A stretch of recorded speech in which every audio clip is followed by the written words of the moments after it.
Hi, I'm Nicole and this is day 4 of sewing for my future kids. Yesterday we left off after I attached a bias tape to one of the sleeve holes, and today I'm going to go and attach the bias tape everywhere else, meaning I'm going to attach it to the other armhole, this one here, and I'm going to attach it to the neck on the front and on the back. I already kind of attached a bias tape to the neck over here, but while doing so, and I'm glad I just started getting ahead of myself, I noticed that I did something incorrect when attaching the bias tape on one of the armholes. So I forgot to fold this little bit over a 1/4 of an inch up. And this is important because if I were to just leave it like this with this raw edge showing, and I go ahead and flip the sleeve to create what I'm going to end up doing, which is going to be like that to hide in all the seams, you can see that, let's see if it focuses, I don't know, but you can see that on the inside the raw edge is going to show unless I go ahead and sew it this way. So I think I'm going to have to unpick just in this little section here, but I'll wait till the end to do that because I don't want to start unpicking things right now. So yeah, let's just get started with adding the bias tape. You can probably already see here that I attached the bias tape to the neck, the front neck. And this is because I just wanted to finish with this side of the arm. I guess there's not much else I can say about this except I'm going to be attaching the bias tape everywhere.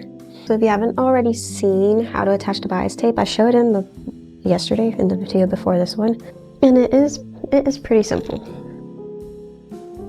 And that's exactly what I'm going to be doing for like all the other bias tapes in this video.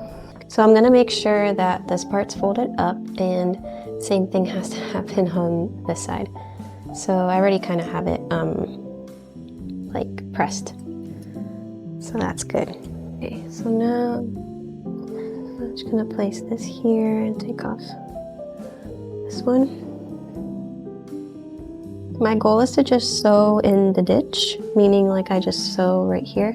That or a little bit above it, just because I know that the line beneath it is about like, maybe like, actually, if I sew in a ditch it should be perfect now that I see it. So just sew in a ditch.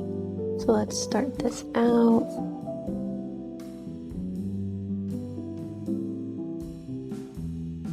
Okay, and then I'm gonna take this out. So this is what it looks like. I think overall it was pretty good. So I did pretty okay following the line. I think it matched it pretty well, except for this little section here. I went a little sideways. So what I'm gonna do is, since it doesn't really matter too much, if I were to just go back and add the stitch here, I mean I can unstitch it, but I don't really want to mess with that. I'm just gonna stitch it down here. I think it'll get hidden beneath this anyway, so I'm gonna quickly do that now. So, okay, so this is how it looks like now. You can see I just went over it a lot of times right here, so it made the curve a little bit nicer. Now, yeah, it took away from my bias tape, but I think I can work with this and figure out something. The fabric is so thin and delicate that I don't know.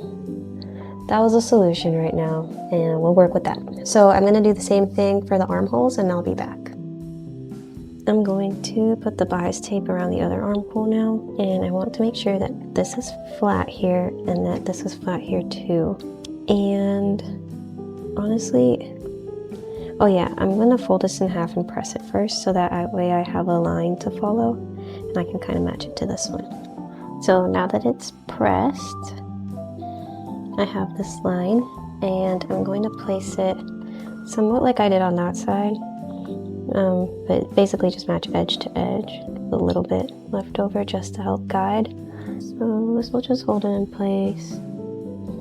And I'm using, I think it's just a standard stitch length, 2.4 and 3.5 width. But that's just the width for this machine. It's just like, you know, where it is relative to the middle.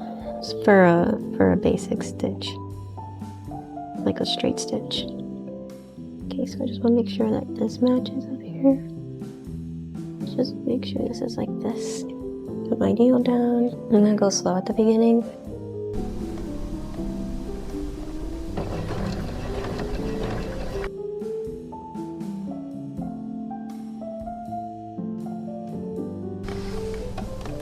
Snip the threads off. The 2 armholes are ready, which is quite exciting. And I did pretty well matching it here. I think in the back I didn't do that great of a job. Either that or my line wasn't placed well, but that's okay. And I'm going to now just add the neck bias tape and then do the little fix here.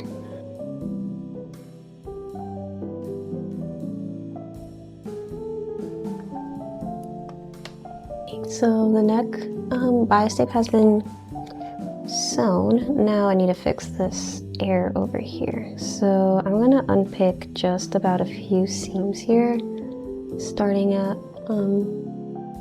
maybe like around here, and just work my way up until I'm able to kind of move this up, which is probably just that. I just want to be able to fold it up a little bit to match the other side. I'm gonna press it down so that it stays, and then I'm gonna sew back over it. Okay, now it is nice and flat, and I'm gonna go ahead and sew it again.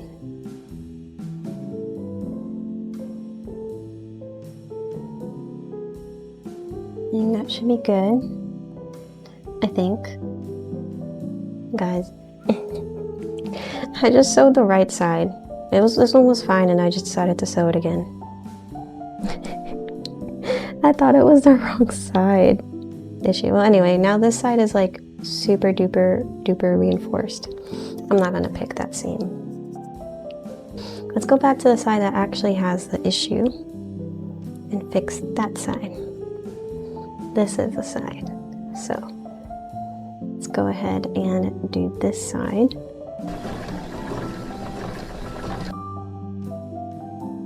Now it should be fixed. Okay, let's take away these little strings. And now everything should have bias. Make sure, and then I'm gonna give it a press just so that it looks less like this and more like this. I don't know if it changed at all, but I think it's a little bit easier to visualize. So let's see what we're gonna do next. Yeah, I guess now we're just gonna go ahead and finish up the seams. So let's figure out how to do that.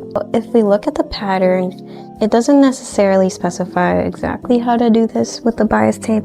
It sort of just assumes that we all know. So it says trim seams, clip curves. So if we look at what we have here, this is bias tape, this is seam.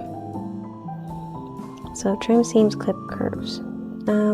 My thought is clip this or trim it as small as possible. Then we have this bias tape facing, which I would honestly probably also trim as small as possible, and then just use this to fold over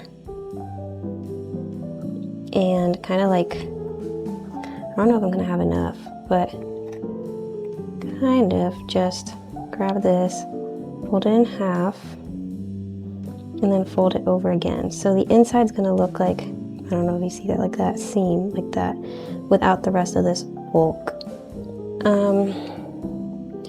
I don't know how that's gonna work, if it's gonna look good or not, so I don't know, might as well just try it out. I'm going to grab my fabric scissors, and I'm gonna do the following. I'm gonna trim this, I'm gonna clip all of this as small as possible. Only this layer, not with the bias just yet, just because I want to kind of work my way slowly. maybe a little bit closer to the edge. Let's see. I also want to be able to like make little, maybe, okay, I don't know. I'm gonna trim this one just a little bit more. Looks like this, and the next thing to do is cut it again and then do that kind of fold where I encase that raw trim. It's kind of scary because I already cut the actual fabric. So let's hope this works. I'm gonna cut again to maybe like a 1/4 inch or a little bit less, like an 1/8 inch. Now I'm gonna use this and like kind of fold it like in half. I'm gonna fold it over one more time like that. Let's see if that works. I figured I'd show you guys just the stage. So I clipped the second part, or like the folded part of the bias, and then I just folded this over in half and then pressed it. And then the next step is gonna be, I think, to go ahead and fold this over one more time. And then I'll press it on that seam. And this is how it ends up looking. So you can see this is the front. Let me move this to the center. This is the front. These are gonna flip over, and then this is the back. So this is where that seam is now. So it folded over, as you can see it's a raw edge, and I fold it to kind of encapsulate the other parts. Yeah, I'm gonna do a top stitch. However, I don't have thread that matches this light blue. All I have, well I do, but it's embroidery thread. I don't think I'm gonna be able to use this. This is way too thick. So I might have to run and get some thread and to do the top stitching, but I will go ahead and finish all the other ones.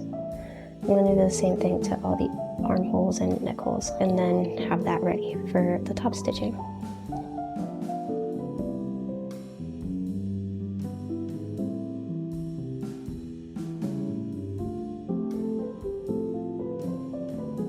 So all 3 sides are now cut, and now I need to cut this portion of the bias tape as well. I'm going to cut it down the same amount. I should have done it at the beginning, but just to be safe, I worked in parts. So this part. Okay, so all the remaining 3 sides have been cut. You can see here, here, and here.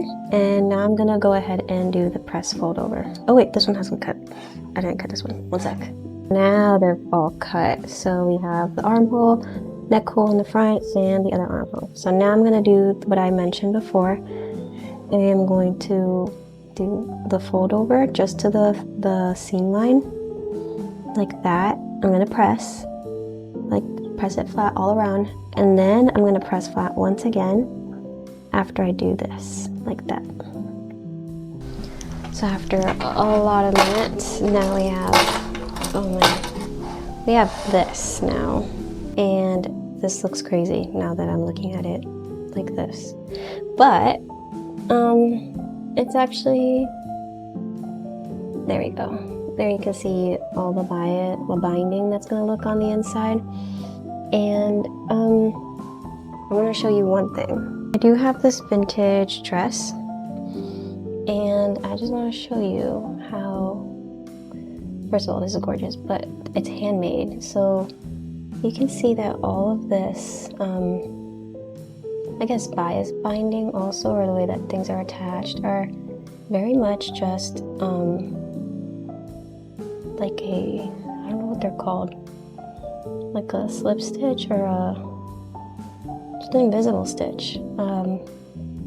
So that's one option that I could do, or I can just do a more contrasting stitch and just do like a top stitch. So I'm gonna have to decide.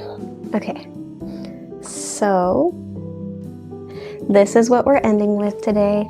I'm gonna decide whether or not I do it, I finish off the binding, I guess, with like a simple hand stitch, or I go ahead and do a more contrasting stitch on top. The only thing that not that I'm worried about, I don't have the thread that matches this just now. Maybe I should go get some. Either way, I need a thread that matches so it doesn't like doesn't show through. But I think that doing it by hand might just be more artistic. Might not hold up as well, but I don't know. I really don't know.